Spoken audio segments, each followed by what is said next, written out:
मेरे तमाम मोहतरम अजीज़ बहनों भाइयों, खुदावंद इस आयत के बारे में क्या बताता है, हम पर क्या ज़ाहिर करता है। ये आयत एक बेत या राज के बारे में बताती है।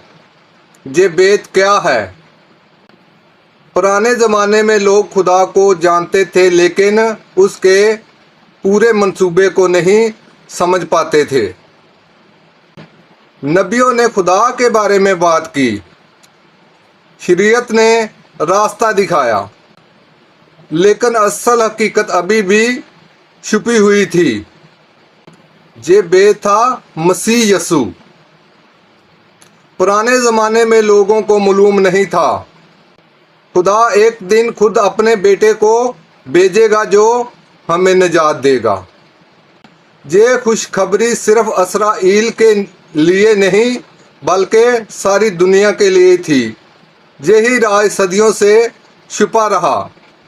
रसूल पौलुस कहता है कि ये बेत खुदा ने अपने मुकद्दसों पर ज़ाहिर कर दिया है, यानी हम सब जो मसीह पर ईमान लाए हैं इस राज को जानते हैं कि मसीह ही खुदा के कुदरत की निजात का ज़रिया है।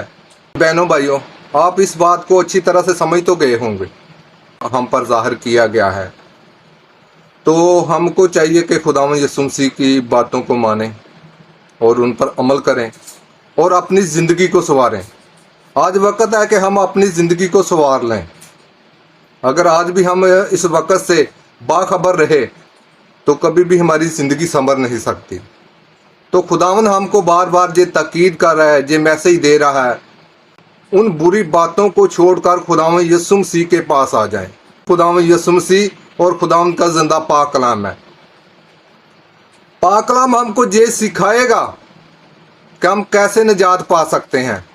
तो खुदावंद यीशु मसीह हमको निजात देगा अगर हम उनकी बातों को मानेंगे। तो मेरे मोहतरम अजीज़ बहनों भाइयों,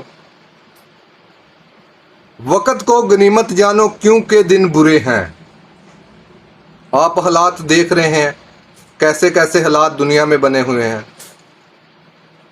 क्या ख्वाएं हैं, आप सब जानते हैं। उन बातों से आप बाखबर नहीं हैं, मगर खुदा के कलाम से आप बाखबर हैं। तो हमको आज कलाम मुक़द्दस को और खुदावंद यीशु मसीह को जानने की ज़रूरत है। तो आओ हम मिलकर खुदावंद के पाक कलाम को जानें और समझें कि हमारी ज़िंदगी कैसे तब्दील हो सकती है। ये वसीला हमारा कलाम